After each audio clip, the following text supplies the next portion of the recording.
Hey, we're back with this week's Summer of AI edition of the Between Two Bs podcast. I'm your host, Dave Walker of the B2SMB Institute.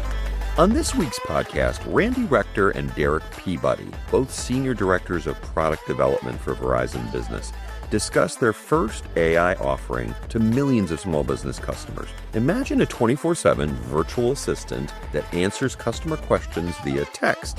Think, do you have gluten-free options? Or can I book an appointment for Monday at 9 a.m.? This business assistant handles it all, and it doesn't have the answers.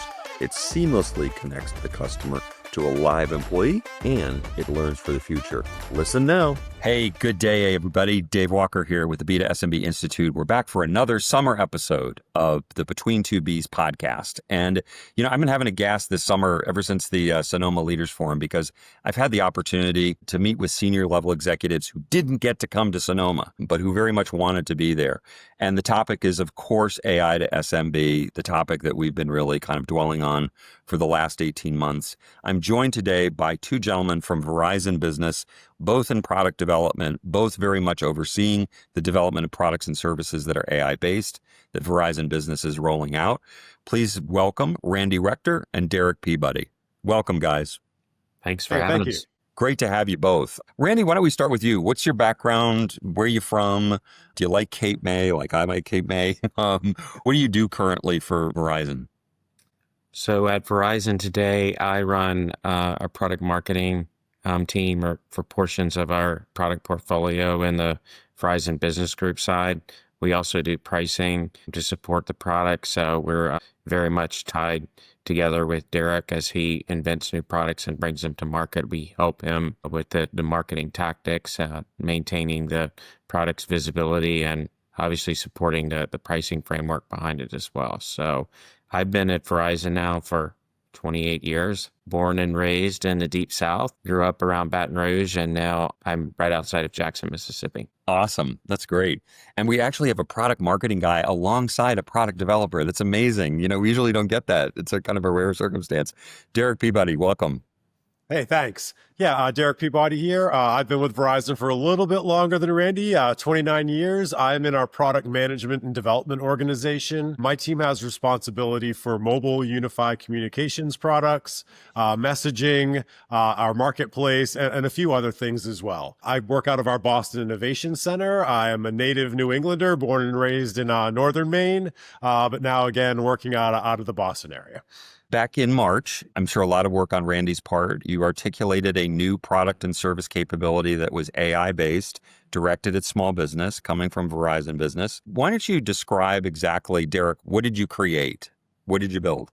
We launched, as you said, Verizon Business Assistant, and what it is it's largely a text-based service that will enable small businesses to have AI handle frequently asked questions. What are your hours? Are you open today? Do you have gluten-free cakes? Things that small business owners would have to respond to repeatedly over and over again can now be offloaded into the Verizon Business Assistant, or VBA as we lovingly call it, so that business owner can focus on actually, generating revenue, focusing on their customers that may be in the store, the physical location, instead of answering the same question over and over again. It's a sort of light entry into AI, and that was largely by design because we know that there's AI everywhere, lots of talk about it, but our main goal here was to solve a very specific use case using AI that was pretty much universal across all SMBs. And again, that brought us back to frequently asked questions. And then, of course, using text messaging, since the generation younger than most of us prefers to communicate that way. I've got a sister that's a lot younger than me. I like to say that she'd rather do almost anything than actually call somebody. So again, we started with texting and a pretty universal thing of FAQs.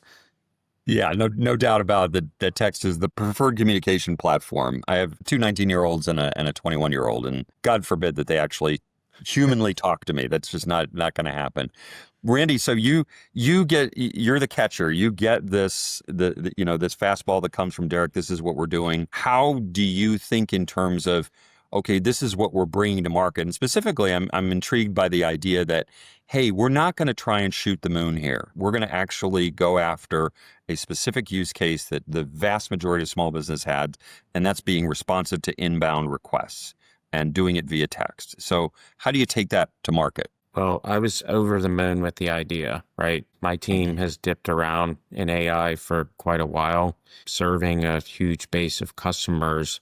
We started using AI in our pricing systems, right? Much like an airline model, right? Like, when are you flying? Are you flexible? Is it weekends? Is it a Tuesday at, 8 a.m., right? All of those things drive pricing decisions for their large AI models that have lived around for years, right? We didn't call them AI, but that's what it was. So when Derek and team developed this product, I actually thought it was perfect because it takes AI in a format that people can immediately put their hands on and use. And you don't have to be an expert and know how to build a large language model or anything of that nature. I mean, it was very easy to onboard, right? You curate a knowledge base, you put the knowledge base in practice. If it can't answer a question, it goes to one of your team members who you give access to respond to questions. So to me, it opened up tons of possibilities. And I thought it was a great tool for SMBs, both in the way in which you use it and interact with it, but also because of the need that it serves in an area where a lot of times we've all been there. We've been at a store or a restaurant or anything. And, the guy's trying to take an order over the phone. He's trying to take an order over the counter, and he's also trying to do something else, in the back, right? And that's just an impossible situation. And so I felt like it was a perfect synergy in both the interface, the messaging framework using text messaging, as Derek pointed out, and just, the overall way to get into AI without having to be an engineer or somebody that's worked in an IT department for 2 decades. Let me run down a little bit of a rabbit hole. I promise I won't take this too long. But Randy, from your perspective, when you're crafting the value proposition of what you guys created, did you land on convenience? Did you land on efficiency? Did you land on cost savings? What did you land on as really being kind of the central value proposition of what this capability was going to offer? So unlike some of our products where we really wrestle with that, we had several, right? So one of it is cost savings and time management, right? Just of your employees. The other is the knowledge that you get at the end of the day or the week or whatever your cadence is to evaluate what questions came in and which ones didn't I answer, because then that tells you a lot about what your customers want, right? So by default, by leveraging this, you're getting tons of information about what you may want to do to change in your business or expand your current business. And in the other piece of this that was really top of mind was, the ability to communicate with customers in a way in which they wanted to be communicated with, right? Like it is a generational thing, but I feel like we have a broader portion of the population that would rather use texting to interact. And the more I thought about it, I was like, yeah, if I needed to go somewhere and I just needed to ask a question, do you have this part? Are you closing exactly at 5? It would give me a lot of information that would be easy to do. I can do it while we're on this podcast versus having to put somebody on mute to then go check on something in the middle of the day, Right. I think it's just the value proposition. Quick questions deserve quick answers, especially it's a customer service thing as well. That's interesting because, I mean, and I don't think you guys, given your many years of building and selling product, I don't think you'd be surprised to learn that there's the jury's still out on what is the crystal clear value proposition of AI. It's still unclear to SMBs, first and foremost. What am I actually getting here? What is it actually doing for me? What's on my to-do list? What's on my everyday task that this is going to help with in some regard?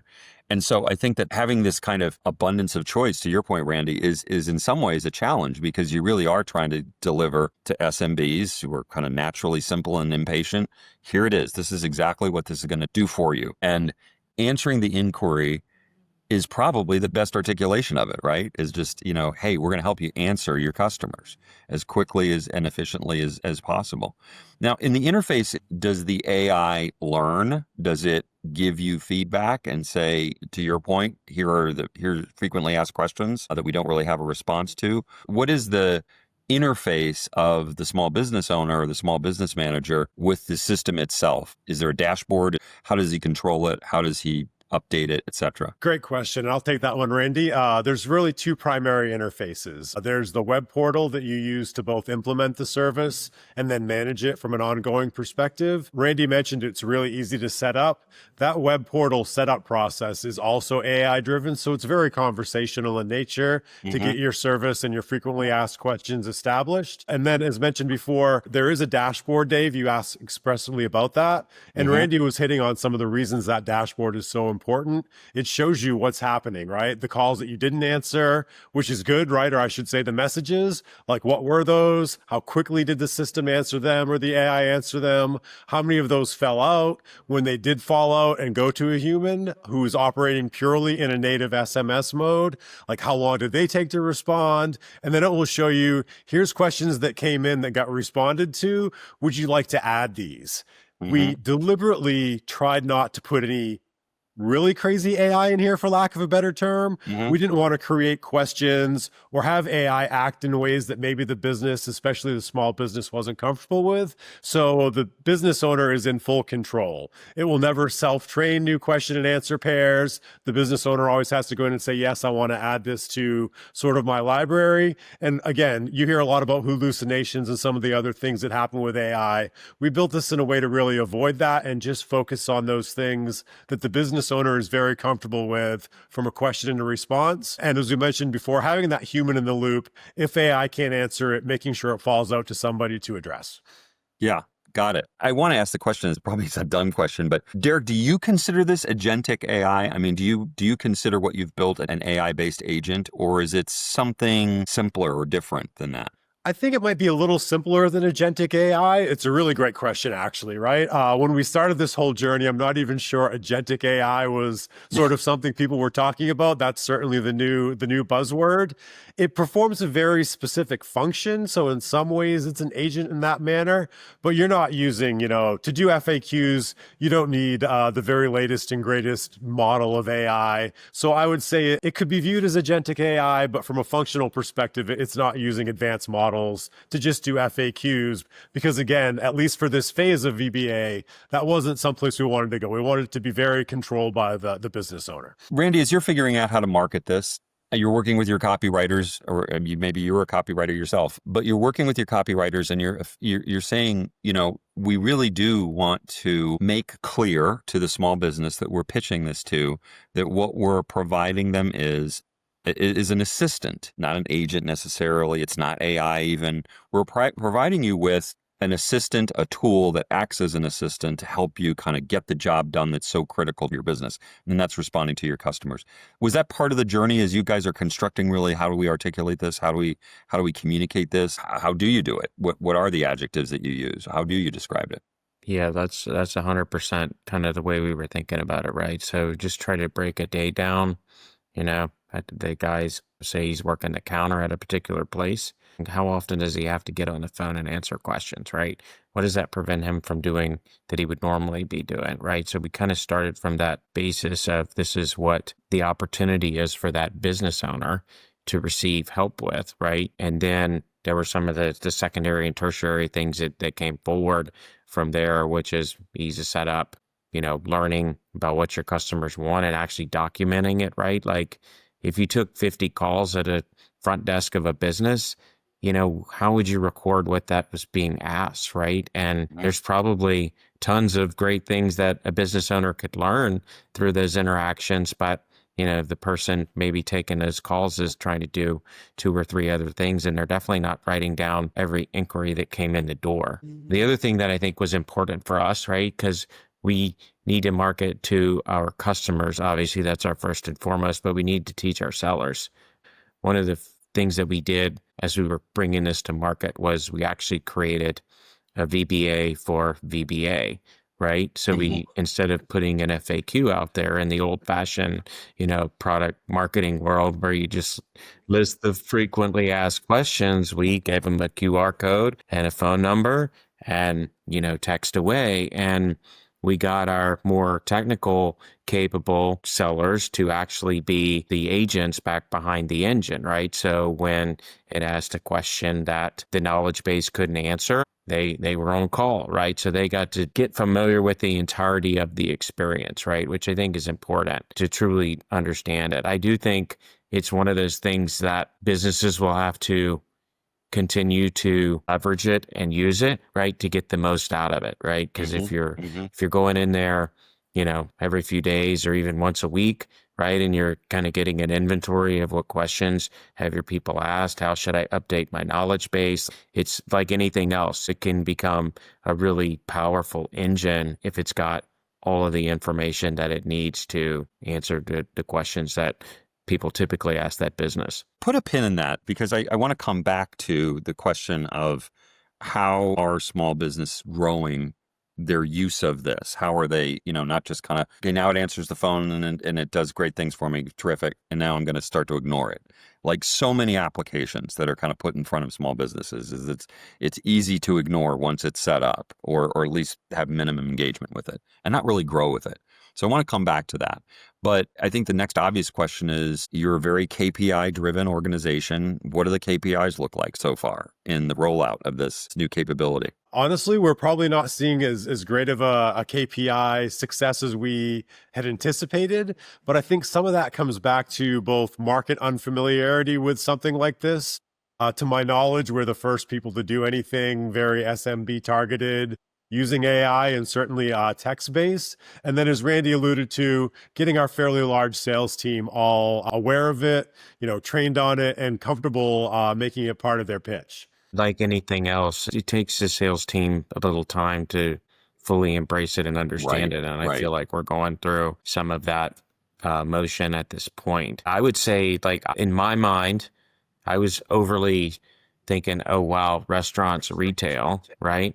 We've seen a lot of realty and like HVAC companies really using this. And when I started thinking about HVAC, it made a lot of sense. They got field techs, and people are probably trying to call their field techs while they're at people's homes working on their units. The dispatch person in the office is probably overwhelmed. So I think we're starting to see some traction, but I do think Derek's dead on, right? It just, it's brand new. And we actually did a good bit of research before it came out. There were lots of companies that could build you something like this, right? But that's very costly because they did not have a very easy to stand up and operate service, right? So to Derek's point, we really were the first of its kind to build something so user-friendly that you didn't need to deploy and do this huge SOW to have somebody build you a model that sat static in the background at that point. So you said user-friendly. Derek, from the perspective of the user experience that you were trying to create, and you've been doing this a long, long time, and obviously, I know some of the products that you've built, and they're very user experience forward. I mean, they're very much front and center. The user experience is critical. What were you thinking about as far as the development of this interface, basically from the small business's perspective, but then from the customer's perspective? What was the user experience cues that you were trying to really capture? A couple of things kind of drove that, and it's another phenomenal question. The first one was, can we use interfaces that small businesses are already familiar with? So text, right? Almost anybody can text. Randy's probably heard me say this many times, but like my 93-year-old grandma texts, right? She even uses emojis correctly. So coming back to that, something that almost anybody could use from a text perspective. And then the portal, as we mentioned, and I don't want to under sort of sell this, but the onboarding of the product in a natural conversation way. It's one of the first times I've seen something like that. And I think we're learning lessons from it in other aspects of the business, right? Let me just have a conversation to get my service set up. Don't, send me a user guide, a 5-page document for how to do it, or a 20-page web portal that I've got to figure out how to navigate. Just let me talk to it. And that was super important as well. And I think the other thing is, don't talk technology, right? There's no talk about agentic AI here. You don't see LLMs anywhere in the setup process. It's all about what outcome are we trying to drive, and to do so in, an interface that customers are already comfortable using.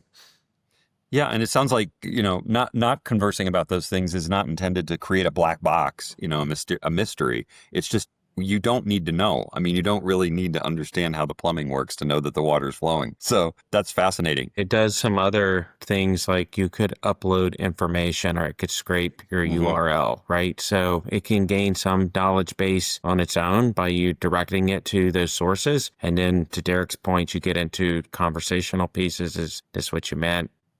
These are some sample questions. What do you think? It has a lot of capability so that you really do not need to be, and I'm going to not pick on my mother intentionally, but our goal was I want to build an interface where my mother could stand this up for her business, right? That is a very noble ambition, Randy. And I think everybody gets it. And I think that while the problem is universal, of just answering the phone and making sure that you're responding to your customers, near universal. Small businesses, being snowflakes, all believe they have a completely unique set of parameters around that particular challenge. No restaurant feels that its answering of the phone is comparable to another restaurant's answering the phone, even though they could be precisely the same. They're not willing to admit that. So that level of kind of self-customization is obviously, I have to imagine, Derek, that was kind of part of the build is that we have to give people the ability to feel like they're in control of this interface and how it actually manifests to their customers. Definitely. So let's talk a little more expansively now. And I appreciate your candor on, what the early 90-day read is on adoption. I 100% agree with you that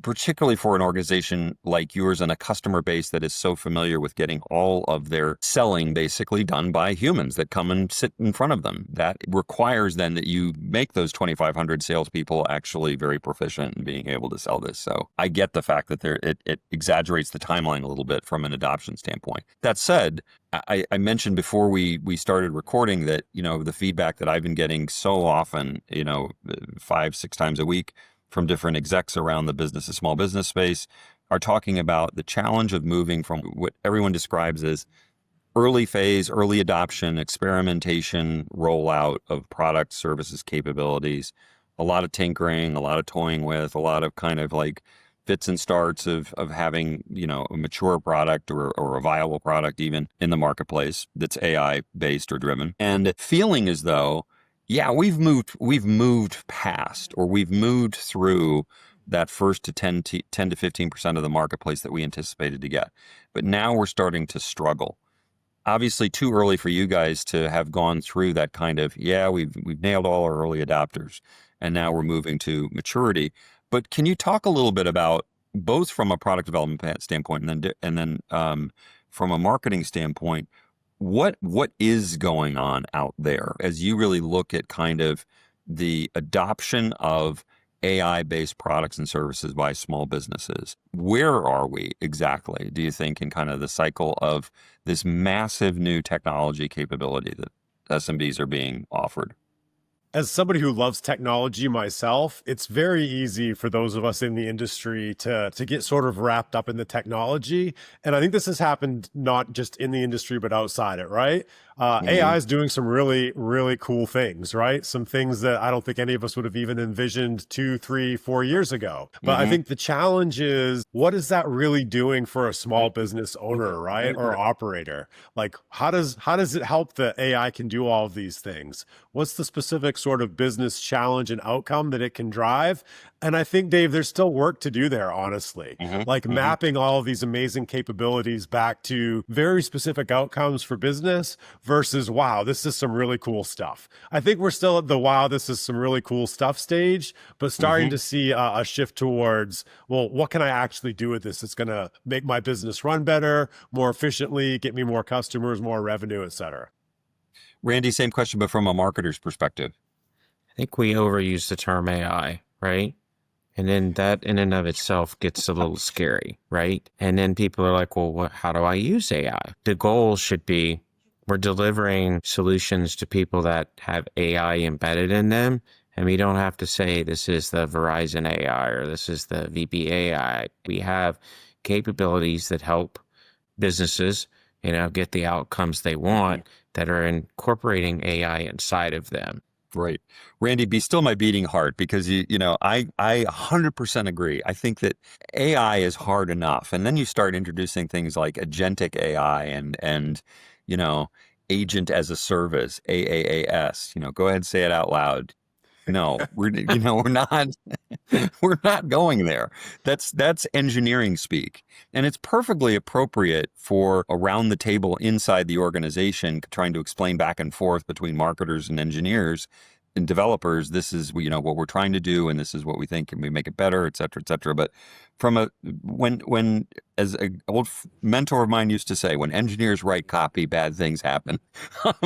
It's not really the place of the person who built the product to describe the product necessarily, especially to users who don't want to see the inner workings. They really do just simply want to have it. With that as a jumping off point, do you think that the pathway to scale in some ways is driven by verticalization and the use of a ton of industry specific kind of SMB profile specific case studies? In other words, don't give me the theory. Show me the donut shop that somehow used AI to build better recipes, more responsive recipes to their menu successes. I give a lot of praise to Microsoft for picking up the mantle on behalf of really everyone. And I think the last time I checked in, their website that has their small business use cases of AI is now up north of 2,500 different specific use cases. And these are not kind of one pagers with a 350 character count kind of summary. These are pretty deeply, showing off really, okay, this is how they implemented it. This is how they're using it. This is how they're growing with it. When you guys think of going to market now from a scaling standpoint, Randy, do you think specifically in terms of here are the verticals that are going to most benefit from this? Or do you say, no, I'm going to let basically the verticals discover this capability, and then I'm going to use that to really kind of gin up more interest from that specific category? It's which is first, the chicken or the egg? Sometimes we do build some things specific to verticals. I don't think in this case we did. I think we had, as I said earlier, like one opinion of where this might have the most traction. And we quickly learned and saw other, businesses and verticals really latching onto it, right? We're stewards of technologies just like our customers are, right? So sometimes they figure out ways to use a product that we haven't imagined. And, that's fantastic. I think one of the ways you gain scale too is to talk about skills, right? Or at least that's how I've always framed it up in my mind. Sometimes you'll hear that as like agents, right? But we're like, what is the specific thing that AI is doing for you? Is it answering questions? Is it scheduling meetings for you or appointments? You know what I mean? Is it checking inventory? So I think some of those things are fairly generic in terms of a vertical perspective. But Dave, back to your original point, eventually you're going to hit all of the things that are sort of universal. And then I think you start heading down vertical paths, right? Like something specific for HVAC, to the point Randy brought up. So I think you have to sort of nail the base with common skills and then start developing vertically specific skills. Yeah, I think that's the right answer. I mean, I do think that AI is so, I don't want to say generic, but it covers so many different potential applications that you'd be I think it'd be a little foolish to go deep into a vertical or, place your bets on its personal injury attorneys. Those are the guys that really need this the most. No, it's donut shops, whatever it is. I think that getting it out across your 4, 5, 6, however many millions of small business customers you guys have at this point, getting it out there in front of all of them and seeing basically who bubbles up, who comes up. And that's kind of apparent in the case study profiles that Microsoft has done. Is that you don't go into it thinking, oh, this is all going to aggregate around these particular sectors or these particular applications. In fact, it's on the contrary. It's 1,000 very different use cases that they're tracking. So fascinating in that regard. Question I've asked everybody in these conversations about what I affectionately call AI2SMB, and really specifically on the subject of AI. How on earth do you keep up? You guys are you've been professional in management for years and years and years. You're familiar with the rules of the road of forecasting and planning and working in time increments to get things done. And it seems like every frickin' day there's something major disruptively new going on in the AI sphere. So how do you manage that? And I'll start with you, Derek, because I think that's probably you're the person who's got to kind of take up the news every morning and say, oh boy, here we go. Here's another one. And then Randy, the same to you is so much is changing so rapidly. You don't have a fixed target necessarily from a marketing standpoint. Things are changing so rapidly.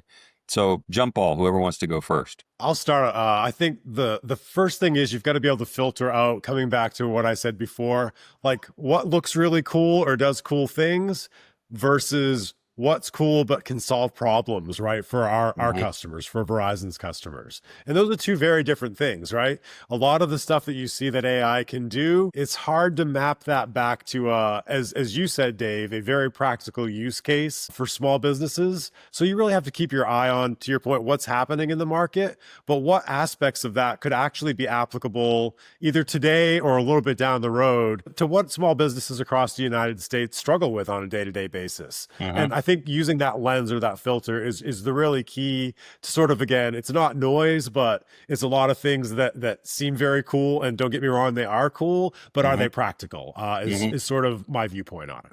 How about you, Randy? I like the word Derek used of filtering, because I do think we need to also think about, we could go do a bunch of different things in AI, right? But we need to think about things that are, related to our core business. And this is a perfect example. Like, we're helping people communicate. We're using AI to help them use text messaging. So to me, it's a lot about, I always try to think when somebody has a new idea, my first thought is, do we have a right to win in this space? Like, probably not going to be successful trying to go attack the HVAC market and bring up a better portal to, manage ventilation and controls and things of that nature. Is it connected? Kind of. It may run on IoT or it may use Wi-Fi, but we're so far into a lane that's got very strong competitors with awesome solutions. So it's about using technology to enhance kind of where we center, right? So what is our core, and then how do we expand out from there where it actually is helping customers, but it's also relatable to what they're used to purchasing from Verizon. And Randy just hit on something that I think is really important too, as there's so much AI out there. Like, where does it make sense, right? Is it something that should sit on an individual's device? Is it something that sits in a network like Verizon has? That's another thing I think that you're going to see a lot of discussion about as we move forward is, like, where does that AI function reside, for lack of a better term? Yeah. And who's the best steward of my assistant? And I think a lot of businesses are struggling with, even large enterprises are struggling with, well, where does this reside? I mean, where does the use of this massive agent force really, where does it reside? And there's a whole company now inside of Salesforce called Agent Force that is, I talk to them frequently, and they're really, really kind of working their way through that right now of who should own this. Because it's got so many arms and legs to it. Last question, I promise, but I'm curious because I know both of you guys touch this. How are you thinking about the pricing of AI enhancements that you're offering to your customers in the forms of these kinds of products and services? Yeah, I'll start. I mean, I think it goes back to what is the problem we're trying to solve, and it's just hard sometimes, right? And trying to do some degree of how much does it cost the customer to do it the old way? And what kind of synergy can we bring to the table? And what's the relationship there between what I'm offering and what is the monetization model based on what they're used to paying for something previously, right? I think that's maybe the more simplistic scenario, but there's certain cases where AI introduces things that they never thought they could do, right? And then that pricing model gets a whole lot more complex. But I do think in this area, we always try to think about what is likely the financial situation that the customer has, right? They may not be able to go spend $5 million to have us write them specific code to perform a certain function. So we have to think about what is the value of what we bring to the table and how do we make it affordable for a small business. Great answer, by the way. That's a great answer. Derek, how about you? The only thing I would add to what Randy said, because that was a great answer, is out there you see some models for AI or AI-based things that are sort of token-driven or usage-based. Mm-hmm. And I don't think SMBs want that just for pure predictability reasons. I think they'd really like to know, hey, this thing is $35 a month. And that also, I think, makes it, they're not worried that they're going to get it over their head. They know exactly what this is going to cost for the next 6 months, a year. And then I think as you layer more skills, as I like to call them, like I said before, on there, that's what you monetize. So you make sure that customers aren't paying for things maybe they don't need. You give them almost a little bit of a Lego building block, for lack of a better term, way to do their own AI. Oh, I want some scheduling. I want FAQs. Maybe I don't want to do payments. But again, coming back to those skills, making sure it stays affordable, like Randy said, and also predictable, I think are very critical for SMBs in particular. Yeah, that is such an essential word for SMBs, predictable. Give me something that's a regular payment, that I understand what it's going to be. Guys, just a terrific conversation. I can't tell you how much I appreciate this on a late Monday afternoon. I think that we look to you guys within the Institute and our community. We really look to you guys for leadership. And when this announcement was made back in March, I kind of reached out then and I basically said, I really want to talk to you about this because I think that this is really important that you guys are stepping into this space. And I think from my own perspective, at least, what I appreciate is the ambition not to be ambitious, to be really, focused and clear and simple and gain the beachhead and, establish the relationship with those millions of small business customers that shows them that AI can do something for them. Because chances are, and this is so true of small businesses, at least in my many years of experience with them, is if you give them something that does well, they're going to figure out every way in which they can use it for other applications. It's kind of like going to the barber and asking him for stock advice. They're getting, if you really like the way he cuts your hair, then you're going to ask him for stock advice because it's exciting to kind of have somebody who does something really competently for you. So congratulations on getting it off the ground, and I'm sure that the success is to come. I hope you guys can, as we stand up our new AI2SMB Center of Excellence, I know I can count on you guys to be participants in the same way that you were today and lend your voices to basically this ongoing conversation that the whole community of enterprises who are selling to small business at scale are actually in the midst right now of feverishly trying to figure out and make sure they're doing it right and doing it successfully. So thanks so much for joining me today. I really appreciate it. Thank you very much for having us. Hey, thanks for joining us for this episode of Between Two Bs, the official podcast of the B2SMB Institute and our 5,000 plus business to small business professionals. Tune in every Wednesday for new episodes at the crossroads of the big B and the small B. Between Two Bs on your favorite streaming services.